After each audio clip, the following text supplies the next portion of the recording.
Good afternoon, everyone. It's 12 o'clock. I want to make sure that we have time to cover all of the wonderful information that we have for you today. Thank you, everyone, for joining us. I'll be introducing our three presenters today.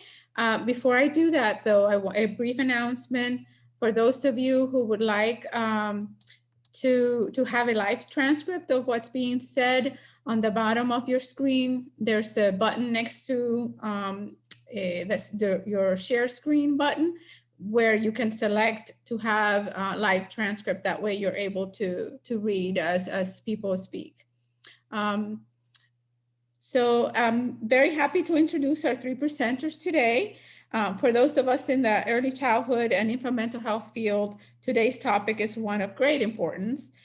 Dr. Hogan, Dr. Negrini, and Ms. Horowitz are big champions for young children and families, and we'll be sharing the great work being done in Florida in this area.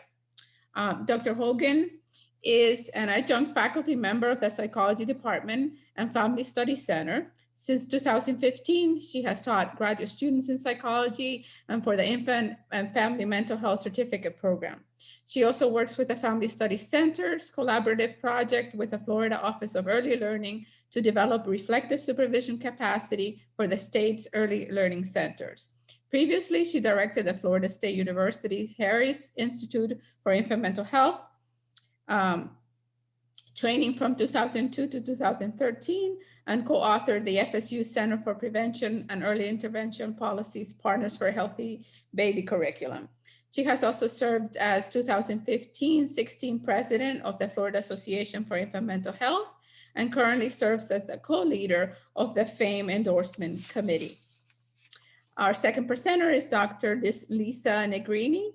She's the Chief Operating Officer of the University of South Florida, St. Petersburg Family Studies Center, and the Clinical and Training Director of the USF SP Infant Family Center.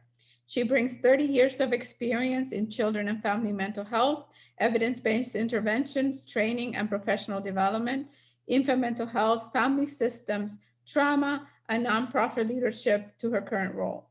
She supports programs, advocacy, research, workforce development, and new initiatives for young children and their families.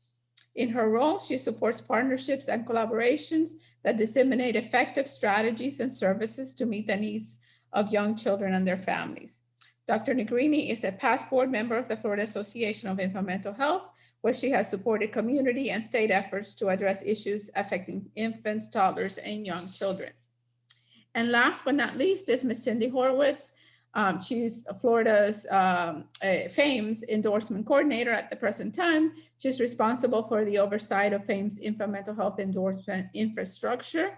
She supports and advocates for professionals working with and on behalf of infants 0 to 5 and their families by promoting the evidence-based and best practice infant mental health therapies and modalities. Thank you all three for joining us today and for agreeing to give this talk for us.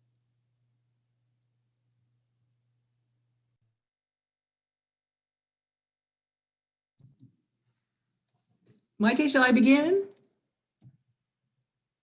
Absolutely, we're ready for you. I'm not sure about that. But all right, good morning, everybody. And the title of our talk, Looking Back, Looking Ahead, Multidisciplinary Professional Training for our work with infants and toddlers. And I'm the looking back person. So I'll start this with a few basic concepts and then a little bit of history of why the Mailman Center and Miami Partners have been so important historically in helping our work and our workforce development. I want to start just briefly with the definition of what is infant mental health.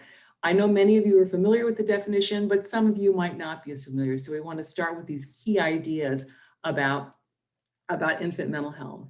In Florida, we talk about the developing capacity of the young child birth to age 5 to 3 key areas: experience, express, and regulate emotions, form relationships, and explore. And I want to say a couple things about each of those quickly.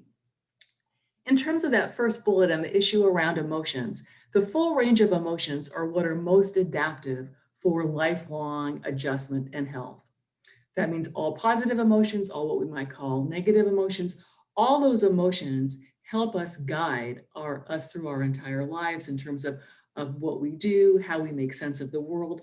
And so that capacity to manage those emotions, to understand and manage those emotions is important for all adaptive functioning. But how do we learn to do that? Because as those of you who work with infants and toddlers know, you're not, little ones can't do that by themselves. Where does that come from? That regulation capacity? It comes from relationships. And so those early attachment relationships, those family networks are essential for children to learn to understand their emotions, to be able to express them appropriately, and to regulate them. We know that those relationships aren't just important in the early years, though. They're also important across the lifespan. Our social connections are what keep us healthy in every aspect of development across the entire life. Finally, this notion of exploring, again, sometimes we can rely on others, but sometimes we have to rely on ourselves. How do we do that? By being comfortable in new environments, by being cautious when we explore, and being able to learn from others and learn from our own trial and error and mistakes. So all those things are so important in terms of this. And for each child, that happens not just the same for all. It's not a one size fits all. It's definitely the context of family, of community, and culture. So how these developments make sense, how children are able to organize them and move ahead in their life depends on that grounding of family, community, and culture as they learn to regulate their emotions, form and develop long-term relationships and master their world, if you will. Next slide, please. So go back, Cindy, one more. Sorry. What you don't see on this slide, what's not included here, is what you might think of a traditional mental health definition. You also don't see a silo in terms of one discipline or one domain, or even one age range of development. And that's really key. Now we can move on. As we think about what we bring in bringing an infant mental health approach to our work, it's actually far more complicated than just infant development or what you might traditionally consider infant mental health. It takes all of our expertise across all of our disciplines, domains, and sectors. All that knowledge is essential to promote healthy development. We need everybody's expertise. Nobody can know it all, and we need to be able to share and communicate that information effectively among ourselves. I'd also want to say that a key partner in that multidisciplinary sense is also the family. Families know their children better than anybody else, and their expertise is essential in terms of sharing with us and with their children on what's most important for early development. So that multidisciplinary includes all of us, but it also includes parents and family members as essential partners in bringing an infant mental health approach to life. Prevention, it's the Mailman Center. I don't need to talk to you all about prevention and the importance of prevention and in being able to identify challenges early if they're there, figuring out the best ways to get children and families back on the healthiest trajectories they can. So certainly prevention is a key here. These next three bullets then are really sort of track us back to the definition in terms of the importance of relationships, in terms of our relationship framework about children and their families, about our relationships, our working relationships with each other, the fact that we all can learn across our lifespans.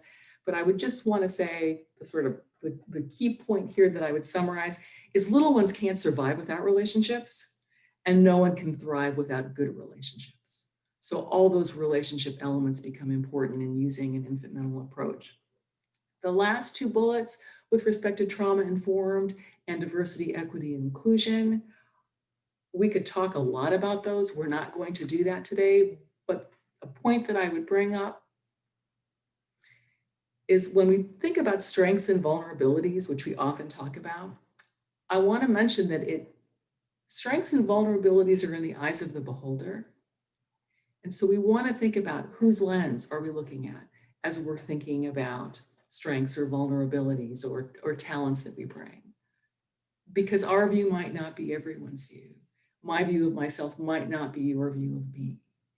And really thinking then about being able to turn that kaleidoscope of lenses around these issues and including what's the baby's view? What is the toddler seeing in terms of strengths or potential vulnerabilities? What's exciting in the relationship network around them? All those things then become important as we bring an infant mental health approach to our work. So next slide, please. So how did we get here? And by we, I mean the royal we, Florida in general, and UM and the Mailman Center more specifically. And this is now sort of Anne's story of her life. When I was a kid, I got my first job out of college at the Mailman Center and the Debbie Institute, although we always called it the Debbie School back then. This was in the mid-70s. And we used to get mail addressed to Miss Debbie School, and the letter would start out, "Dear Miss School." So it was an amazing time of growth. I didn't realize how new the Mailman Center was then.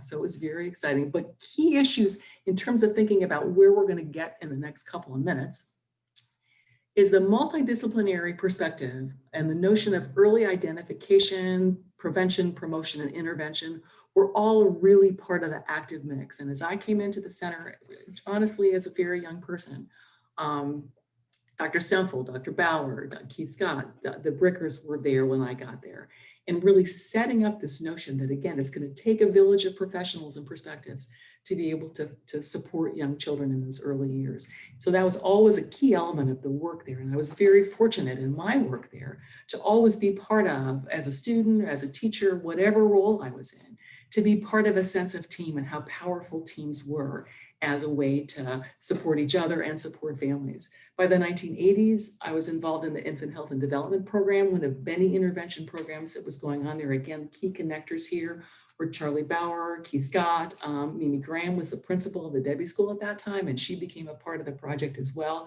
Again, this notion of bringing us all together and connecting with families. We met families in the NICU.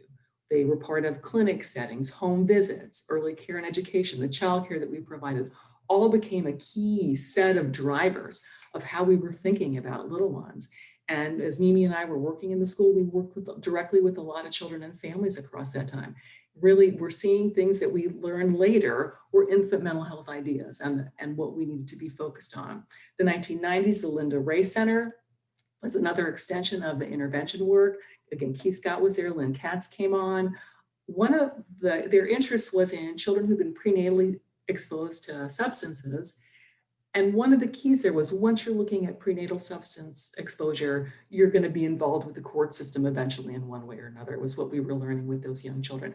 And so bringing in Judge Cindy Lederman, Dr. Joy Osofsky was a national leader in infant mental health that came in to support our work there. Again, lots of connections with families, home visiting, center-based care were all really essential there. By the 2000s, Mimi had moved to FSU in Tallahassee, in part through the policy connections that Dr. Stemfel had had for many, many years with the various powers that be in Tallahassee. She moved to FSU. She and I actually started working together again in the 2000s. She was a key member of the founding of the Florida Association of Infant Mental Health with Miami colleagues that we had stayed in contact with. So Dr. Peter Gorski would be one example, and there were many more that I feel badly about not naming everybody, but that would take me the whole hour. And we also at FSU started doing infant mental health training. We had worked a lot with Dr. Osofsky from LSU at that time. We created, again, a multidisciplinary training team to what we used to call dog and pony around the state to be able to provide training. And our earliest trainings were actually in Palm Beach County and Miami-Dade County to start to bring the sense of formal infant mental health training to practitioners all over the state. We were fortunate, Dr. Julieta Hernandez, Dr. Maite Schenker, Dr. Ruby Natali, and others were part of those early training groups.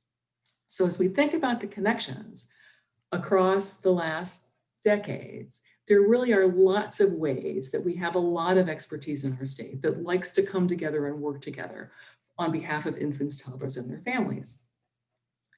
All that said, the heavy lifting of how we translate all this expertise to ways to systematically develop our workforce, provide professional training, ongoing professional training, to be able to connect us across the state has been the work that the Florida Association of Infant Mental Health has taken on across the last few years. And so I'm now going to turn it over, the heavy lifting, if you will, of the work, turn that over to my colleagues, Dr. Lisa Negrini and Cindy Horwitz, to tell you more about what's been happening in the context of the association around the state. Thank you. Thank you, Anne. And so the Florida Association for Infant Mental Health got started really as a way to connect the dots. And so in a multidisciplinary way, when we're thinking about physical health, mental health, child welfare, early intervention, early care and education, home visiting, the court system, how do we connect all the dots with professionals and practitioners working with infants and toddlers and young children and families? And so the vision was really to connect those dots to try to support a structure within the state of Florida to support all children and being emotionally healthy, equipped to learn, and to nurture their development. And so the mission for FAME really in the beginning was connection, right? And professional development in terms of connecting with one another. And since the beginning, 20 years ago, FAME has begun to really concentrate on professional development, what we initially called workforce development, but we're really thinking about workforce in terms of creating infant mental health professional supports and services to be able to ensure that the very best quality of services are provided to our babies in the state of Florida. And so, Cindy, can you go to the next slide and show our video?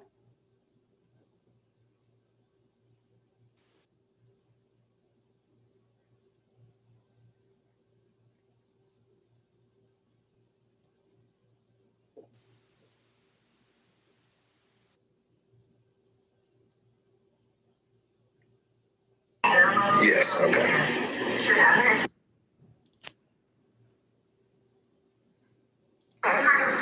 Did you understand it though? No. Okay. All right. Oh, no, not this one. This is the grand finale of it. Okay, the last? Yeah, that's the last one. That's what I was wondering. I don't know what they're gonna do next season because they did some stuff this time. Exactly what I was thinking. Oh yeah. Right. Don't bring that in. You know what I'm saying? Don't do the same stuff. You know what I'm saying? Yeah, I was like that. Yeah. Like go somewhere else with that, but don't bring here. You know what I'm saying? Yeah. That's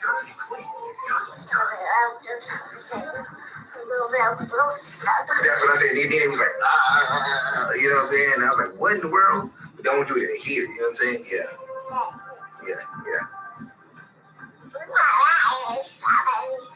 Really? I thought the same thing. We think a lot alike, huh? Oh, that's crazy. Right. So this is beautiful. And what we think about when we look at it. I've had a lot of great guests on the show, especially kids. Oh, there we go. Okay. That lovely guest just happens to be me. So anyway, honestly, what we see is this great shared joy, right? We're enjoying watching the joy between this dad and his baby, but there's so many other things going on there. And so infant mental health is really about everything that's going on there. And I love that a speech and language pathologist chatted in during this that they would love to see more parents doing this. And what a great perspective, because when I look at this as a mental health practitioner, I'm thinking, wow, the brain development, right? The reciprocity going back and forth between dad and the baby, all of the brain circuitry that's kicking in, all of that, the fostering of the attachment between dad and the baby that's happening, all of the ability for this baby to start regulating around what they're watching, right? That co-regulation. Oh, we're going to get excited because we're seeing this. Oh yeah, we're going to calm down. You can hear that in and the voices. There's so much going on here that is fascinating to watch.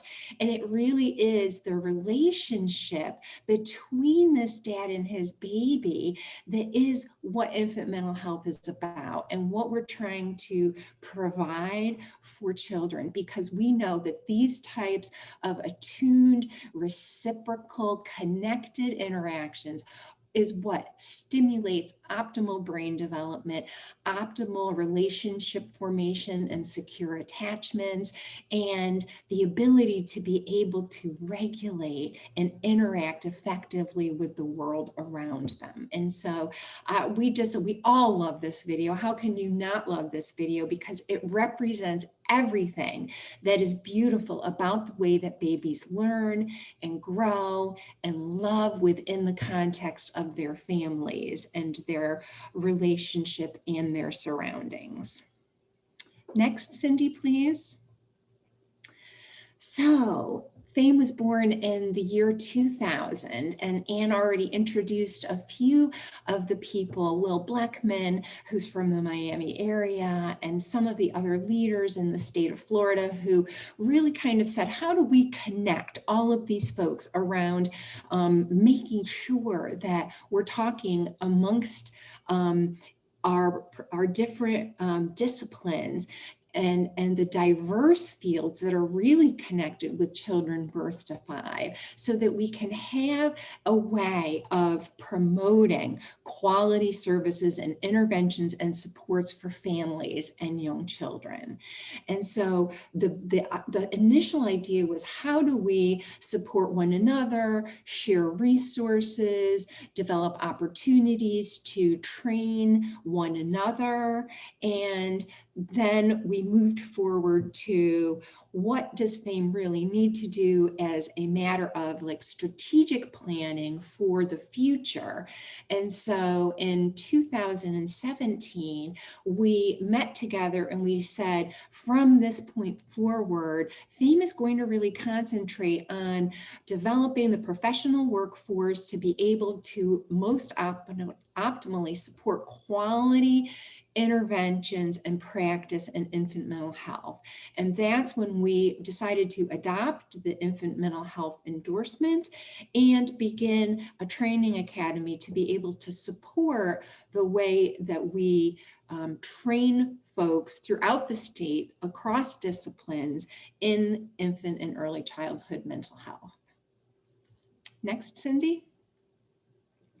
And so our goal is really a shared language. And so when you take all of the disciplines, how do we have shared language and shared goals around what we're doing? And one of the ways that we decided to do that was to begin to talk about adopting a competency framework. And we looked all over across the United States for competency frameworks for infant mental health. And there were actually some really good frameworks out there. They have a great frame in California, but Michigan was really kind of ahead of the curve and had spent the last 10 or 15 years really coming up with a framework for how do we establish competencies in the field of infant mental health across disciplines, right? So that there's a competency framework for every group of practitioners, whether they're SLPs or they're pediatricians or they're mental health providers or they're home visitors or they're early childhood teachers. How do we develop a framework so that we're supporting all of those professionals in their work with young children and with babies? And when we adopted that framework, we realized that we need training in all those areas, right? And so how do we ensure that we have training, we have the framework, we have the training to support it, that we're promoting reflective practice? And so we'll talk in a bit about reflective practice, but reflective practice is really a core concept and a core component of how we support infant mental health work in our state. And I love that last bullet. It says enhancing the care of young children and families. And you can see the connection and the look between this mom and her baby. You can see the reflection in their facial expressions. You can see the joy and the connection.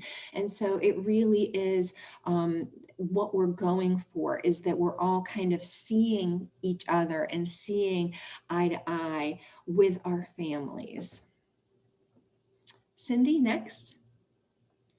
And so when we looked at the Michigan competency guidelines, we really felt that the years of work and trial and error that had gone into the Michigan Association for Infant Mental Health, funded by the Kellogg Foundation, really established a very thorough, very concrete, and very well-structured competency guideline. And at that point, there were about 27 other states and territories and countries, actually, that were part of the Alliance for Infant Mental Health, for the advancement of infant mental health. And Michigan had established the competencies and then had begun the Alliance for the Advancement of Infant Mental Health, which I believe is our next slide. Is that our next slide, Cindy? Okay, can you move the slide? There you go. And so we joined the Alliance in 2017.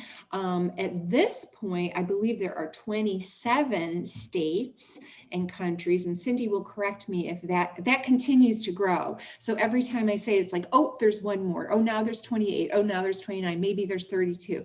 But the point I'm trying to make is that nationally and even internationally, there is a movement that's being supported by the Alliance for the Advancement of Infant Mental Health that is promoting the competency structure that was developed by Michigan and that now is still licensed through Michigan, but is supported through the Alliance and allows us to participate not only in the competency framework, but also in the endorsement process, and allows our state to join that endorsement process. That now we have a national looking endorsement process, even though it's not every state, we're moving in that direction, or the Alliance is moving in that direction. And FAME became part of that in 2017, and in a very thoughtful, strategic way, began rolling out what is now the Florida Infant Mental Health Endorsement System.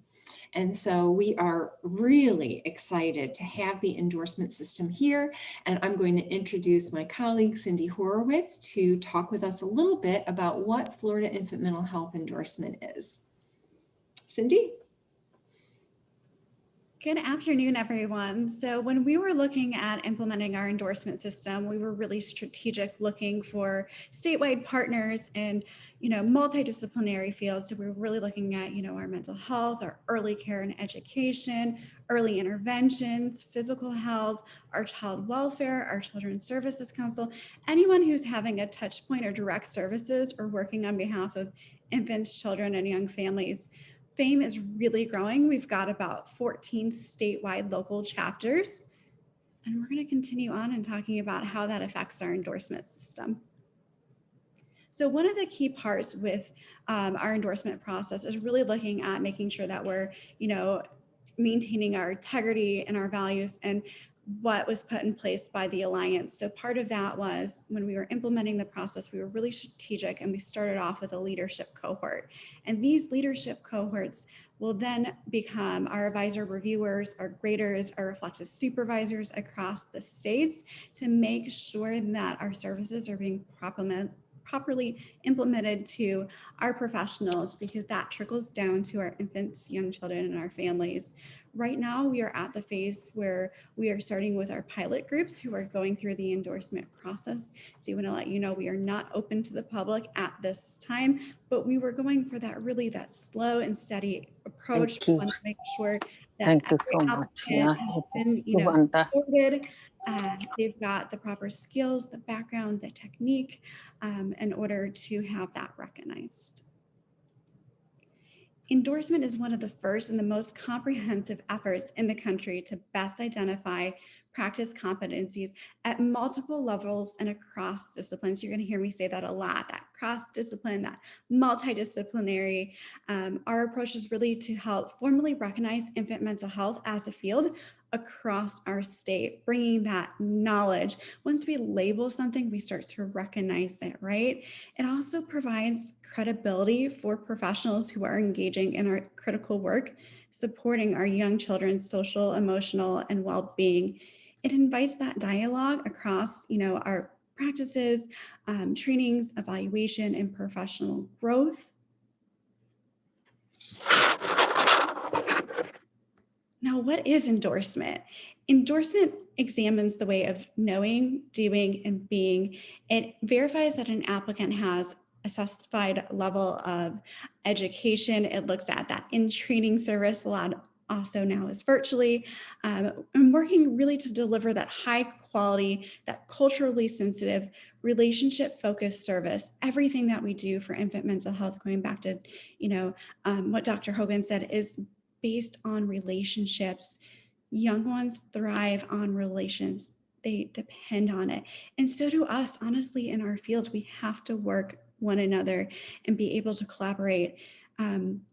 There's so many systems in place working for infants, young children, and family, and being able to collaborate and making sure that we have the best interests of the child and that family in mind. They also receive guidance from reflective supervisors, consultants.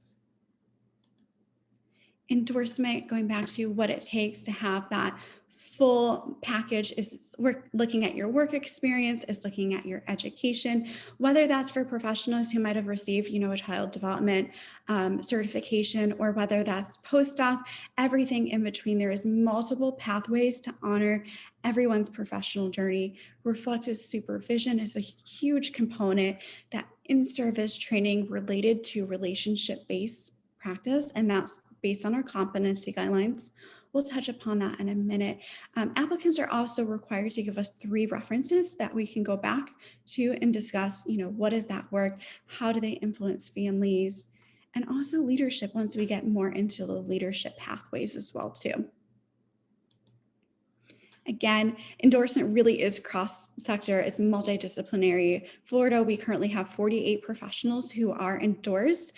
We have speech language pathologists, we have early childhood care educators, we have nurses, we have a lot of mental health professionals, we have LCSWs, anyone who is working to serve with those families, and they're working in a diverse field, whether that's home visiting, whether that's the hospitals, our mental health clinics, nonprofit, early care education, our child welfare, our early childhood courts, our early childhood care programs, special eds, colleges and universities, preschool. There's different pathways to honor everyone's unique journey and their skill set when working with families.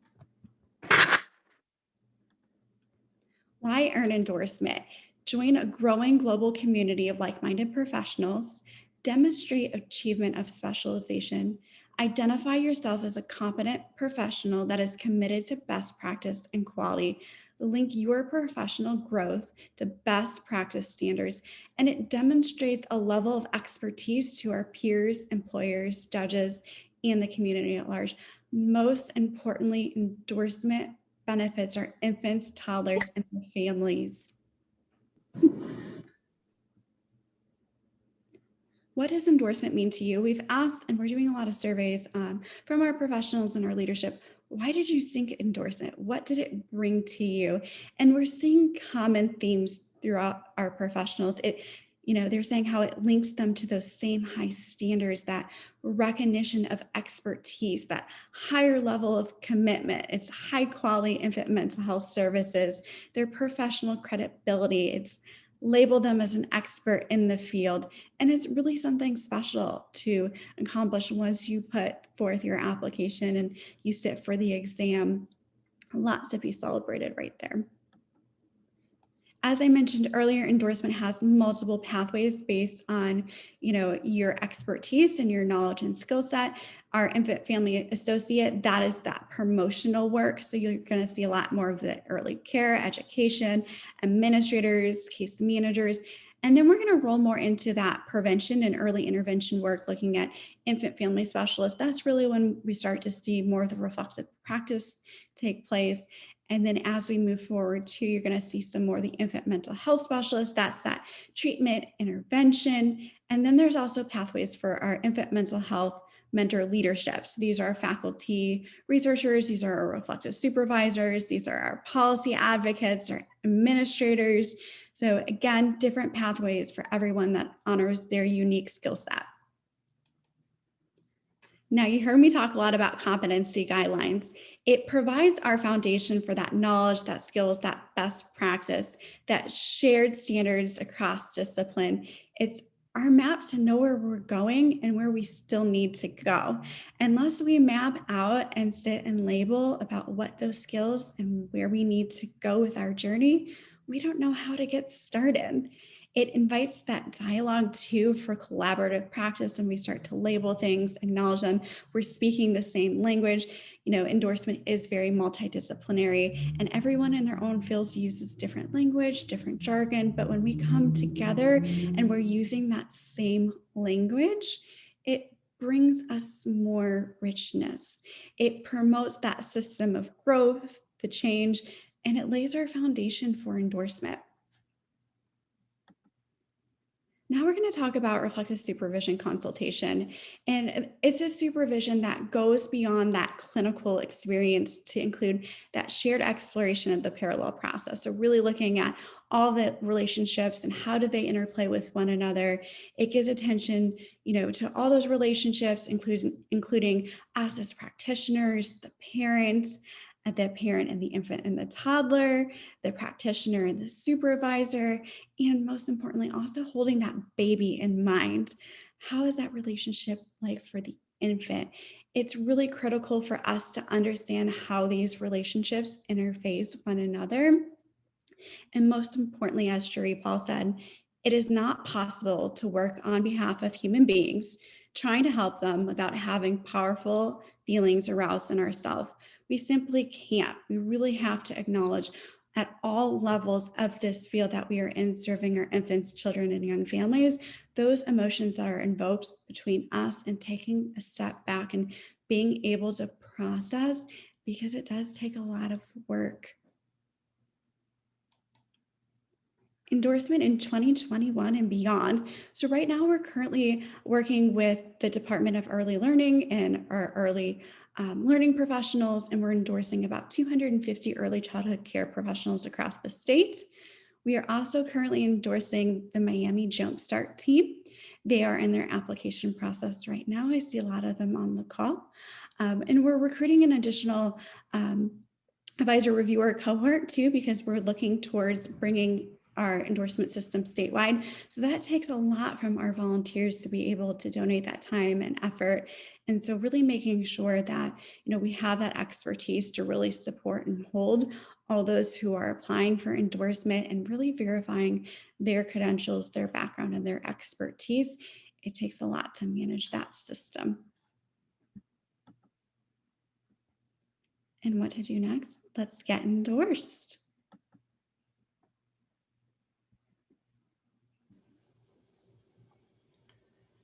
Cindy, that was great information and just really well done. Thank you so much. And Anne, I wanted just to say a couple other things. I think that folks may be wondering, what's our timeline for opening up endorsement? What does endorsement look like in 2022 and 2023? And what can you do to prepare to get ready to become endorsed? And so I thought we might skim on that just a little bit.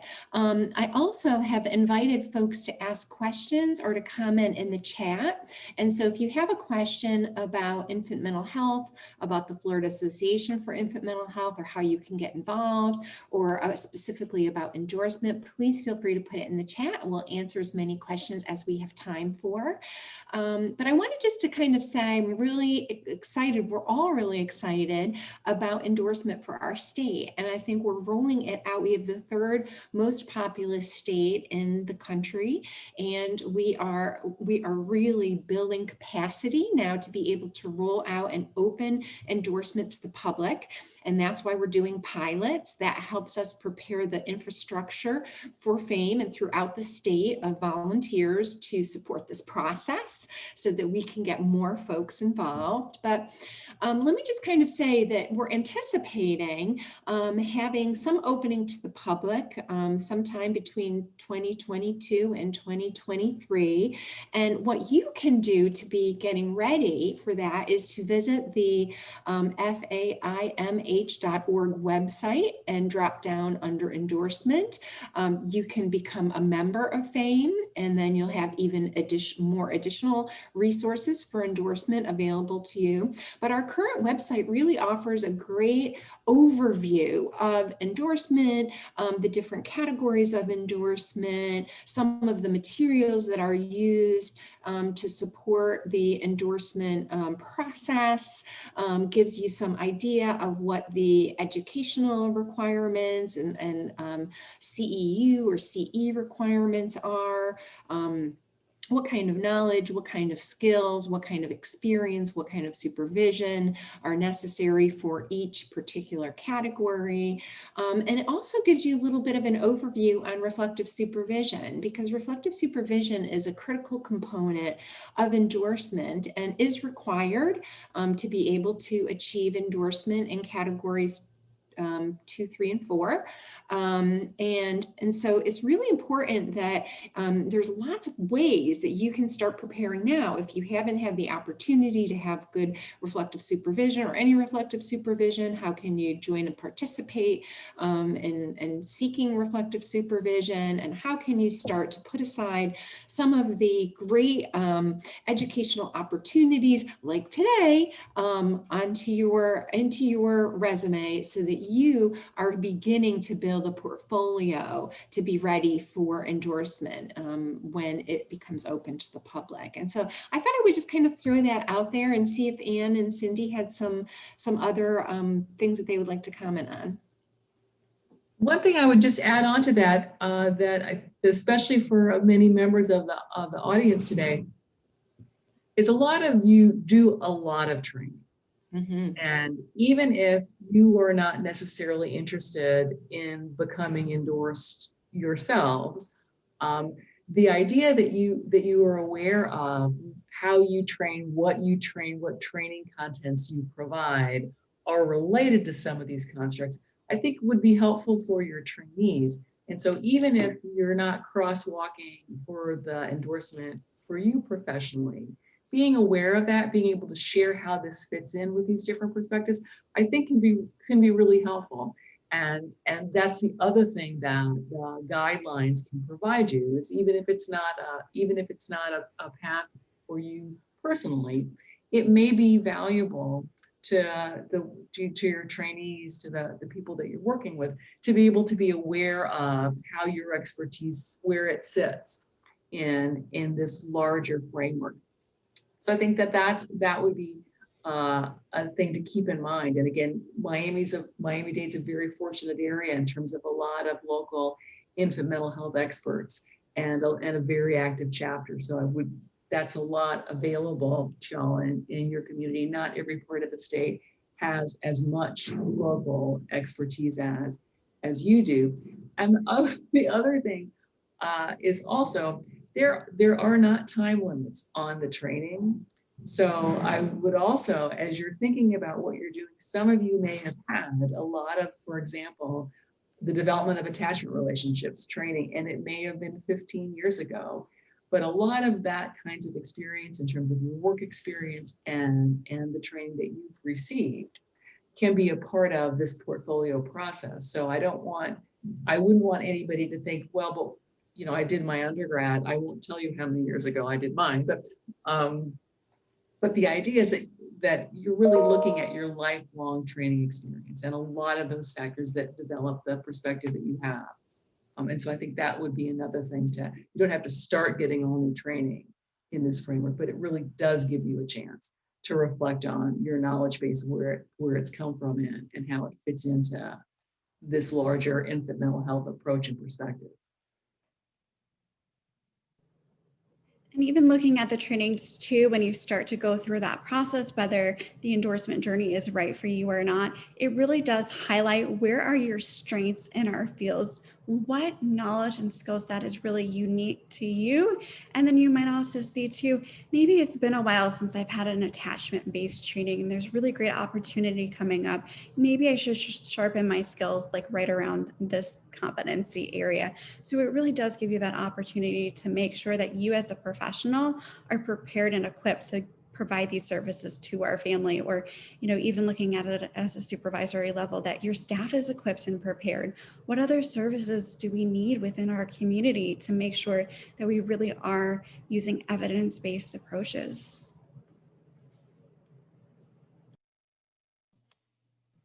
And it's not just the clinical, advocacy, policy, research are all essential to moving the infant mental health world ahead. We know so much more than we did 5 or 10 years ago about so many developmental areas. So that again, the value of bringing this perspective to whatever work you do with or on behalf of families is tremendously valuable to everybody in the infant mental health system. Sorry to interrupt you, Maite. It's okay. I just wanted to add, I know you mentioned how active the Miami chapter is. And I wanted to add that as part of your membership, you have access to a lot of trainings, a lot of these trainings that we're talking about that are only oftentimes available to members. And because of COVID, all the trainings are currently being done remotely.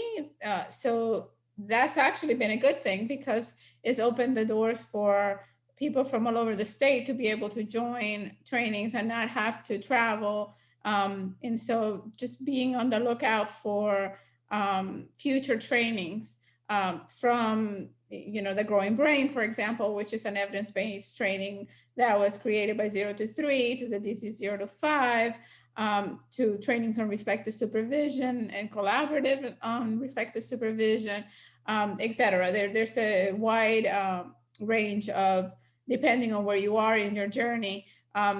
Recently, we put together some trainings on just reflective practice. Some of the trainings have been offered in Spanish. So it continues to grow the Training Academy as part of FAME in being able to offer more and more opportunities for training in these areas.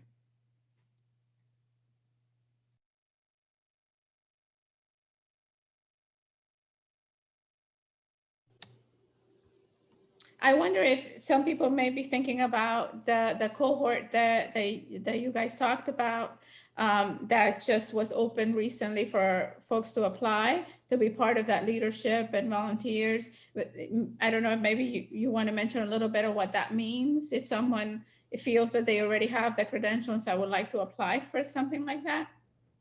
Sure, thank you, Maite. So we just put out a call for proposals today to go ahead and look and see if they would like to become an advisor or reviewer. So if you meet these skill sets and you're interested in achieving endorsement and you would love to help our infant structure, so be an advisor or reviewer to those who are seeking endorsement, please let us know. It is required for members. Membership is required for this.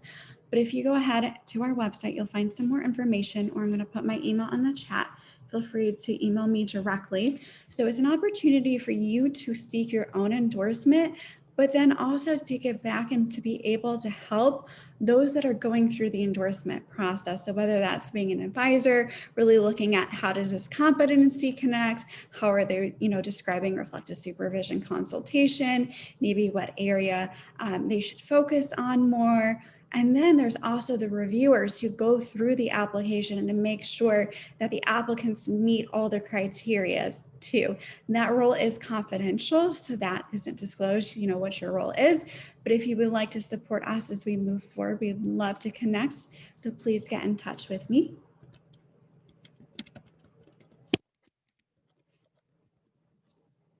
We do have a few physical therapists who are interested in participating. We'd absolutely love more. So please go ahead and contact me for more information. it is really great when we do have, participants who are collaborating and have that same discipline. So whether, it is a physical therapist and we have another physical therapist going through the process because they speak that same language and they have the same educational background, they really can best support one another and help us learn how can we collaborate, especially if we're coming from more of a mental health or a clinical hat. How do we bridge together our expertise and knowledge and really help and hold this family and this young infant in mind?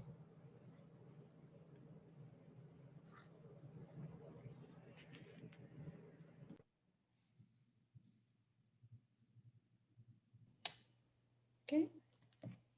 Any other questions people may have?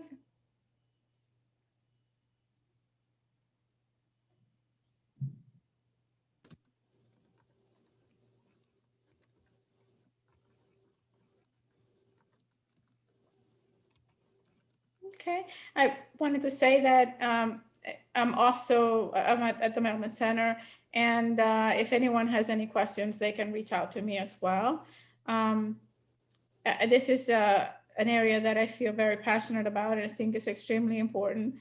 I know in Florida, those of us working in the early childhood and infant mental health field, for a long time, we're talking about the need to have something like this in order for us to make sure that those serving young children and families have the credentials needed, have the education, the supervision needed. And so this is something that is highly welcomed and needed. And like I said, if you have any questions, I'll be happy to share what I know about it as well. And here you have everyone's contact information. Thank you so much for joining us today and for telling us a little bit about the history. Actually, I didn't know some of the history that Anne shared.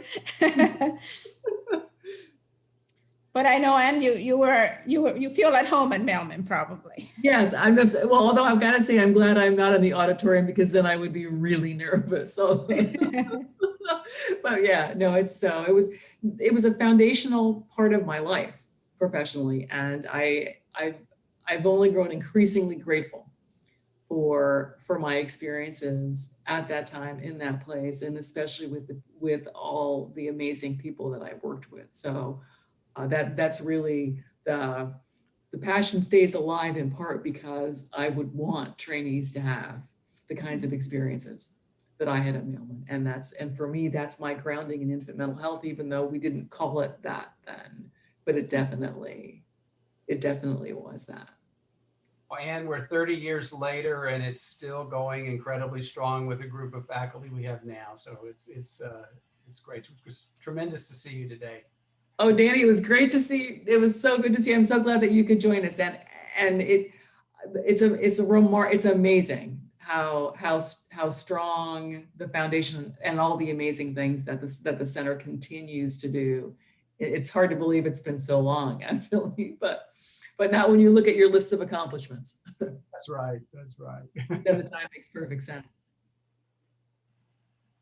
Fabulous. Yeah, shut me off before I start telling stories. Well, we will be reaching out to you. We're planning an anniversary in the fall once we are able to kind of open back up. So I'll reach out to you. It will be the 50th anniversary of the Melman Center. Fabulous. I was back for the Debbie School reunion, meaning I remember. Yeah, which when we could all still be together. So no, it would be wonderful to get a chance to come back. And I actually traveled to South Florida for training. I used to when we were live, so it'll be great to be able to come back. Good. Yeah, it's not too bad. It's not too bad a trip over. No, and luckily I drove in Miami as a young adult, so I hit the critical period for feeling comfortable driving in Miami. Good. Well, thank you. Thanks. Great to see you, Julieta. I looked at your picture. And Monica, it's wonderful to see your picture too.